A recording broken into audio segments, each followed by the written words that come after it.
Hello, folks. Welcome to Sammy Speaks. So, this week is going to be very special because I'm going to be talking about writing, which is the closest thing to my heart. And today I'm going to be in conversation with a writer from across the border. Her name is Chamataka and she's from Sri Lanka. So, guys, are you excited to hear her story? How did she foray into writing? What inspires her to write? What is she currently working on? And what has she already published? Let's get answers to all of these questions and, yes, have real fun.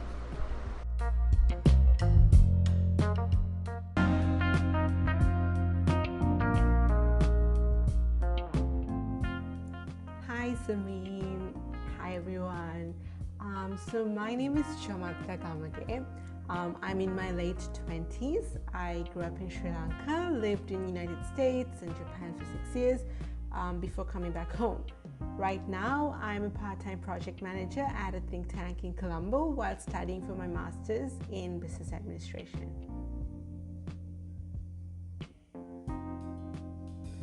Well, I was an avid reader as a child. I was an only child. My parents worked full-time, so I was mostly left at home by myself for most of my childhood. Books were my friends that took me on adventures, taught me lessons, and basically entertained me.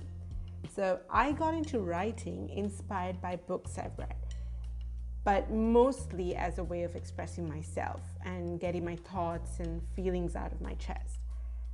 So as a child, I did have dreams of being an author, but I never actually thought, that I would actually publish a book until the story of He Called Me Ariel, until that story just came to my heart. He Called Me Ariel came to my heart after I finished reading Chronicles of Narnia for like the zillionth time. C.S. Lewis's writing was just very inspirational. I think both adults and children can relate to his stories. And he shared some valuable messages through his stories, and I wanted to do that with He Called Me Ariel. So getting back to the book, He Called Me Ariel is a story of a girl who overcomes her fears despite overwhelming challenges to ultimately emerge victorious because she decides to keep pushing forward without giving up. It's a story written with the hope of inspiring people because we all face challenges and sometimes just want to give up. And I want the story to share hope so that my readers would be inspired to keep pushing forward. I just don't want them to give up because I'm sure we all have various passions, various inspirations, various things we want to do, but we sometimes doubt, we sometimes let the things that happens in our external environment get the best of us, and we allow it to put us down. And I wanted my book to be something that helps them to remember that they're not alone, that if Ariel could go through so much and overcome, so can they. So I just really hope my book will be a source of inspiration and hope for anyone who reads it.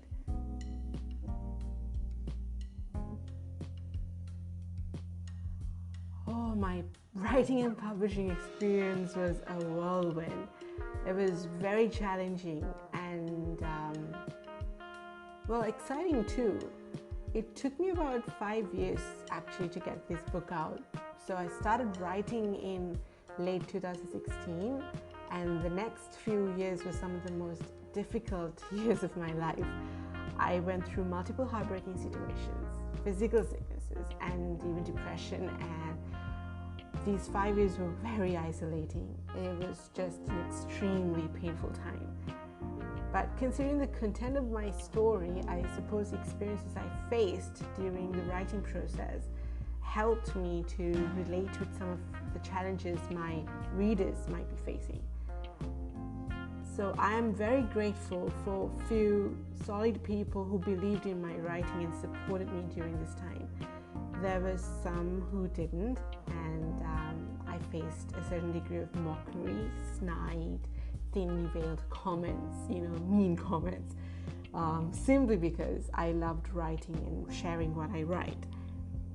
These things challenged me a lot, and many times I was on the verge of giving up, but by God's grace, I managed to push through. In fact, despite the challenging experiences, it was because Jesus was with me throughout the entire process that I was able to keep on living even to finish writing this book.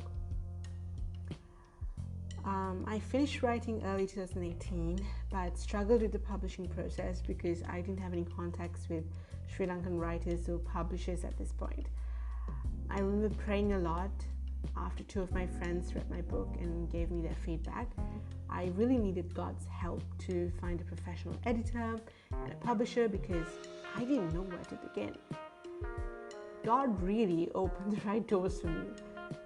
There was one friend who connected me by email with another author who was experienced in self-publishing. So I received some insight from him. Then during the next 2 years, I received valuable feedback to improve the book from a wonderful Indian lady who was working in Colombo. I was actually introduced to her at a popular book fair in Colombo by this random camera guy. I don't even know how that happened. It was just God moving, really. If you're listening to this, camera guy, thank you so much. That really helped. Finally, in January this year, I found my publisher through a Facebook ad, and we worked on editing, getting the cover designed, and all the other logistics to print this book in time for Easter. But then the COVID-19 pandemic happened, and that was such an unexpected challenge, and it just threw this huge curveball to my plans. In the end, I couldn't go ahead with the book launch I was planning on having because in Sri Lanka we had the lockdown and there was an island-wide curfew. My book's were only half done before the lockdown, so I couldn't get any of the physical copies.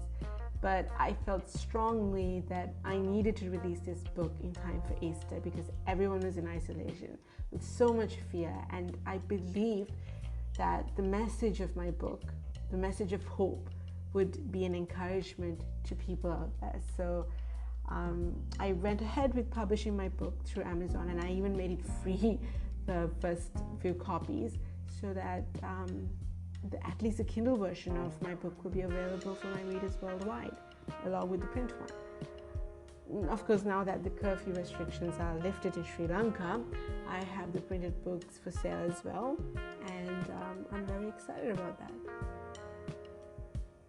So yeah, my writing and publishing experience was a total whirlwind. Challenging, exciting, but also difficult. 5 years from now, I think the literature industry is very much needed in 5 years' time, just as it is today. Even with the state of the economy post-COVID-19, I still think there'll be a demand for books that offer value, whether it's in the form of knowledge or some form of comfort or entertainment. So as long as it's reasonably priced and not sold at exorbitant costs, I really think books will still be in demand. And maybe we might need to evolve with certain trends, like for example, digitizing things more, our writing more, and maybe becoming more innovative in the way we market things. So maybe there might be some changes that might need to happen in the future. But I think in 5 years' time, the literature industry will still be very much relevant and very much active and in demand and needed, just as it was in the last 100 years. And I mean, it's still surviving, so in the next 5 years, I don't think there'll be any significant changes that we haven't seen so far. At least that's my take on it. Yeah, that's it. So thank you so much. Thank you so much, Sammy, for having me and for giving me a chance to share. I hope you Have an amazing day and all the best.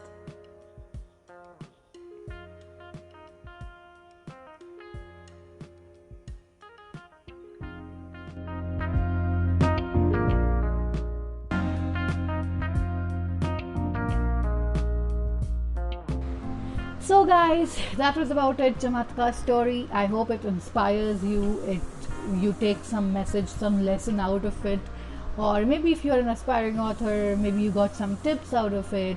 So yes, I think it's always great to have a conversation with budding authors, considering your fact that I myself am a writer. So yeah, that was about it for today. Thank you for tuning in. Stay tuned for more episodes and more fun.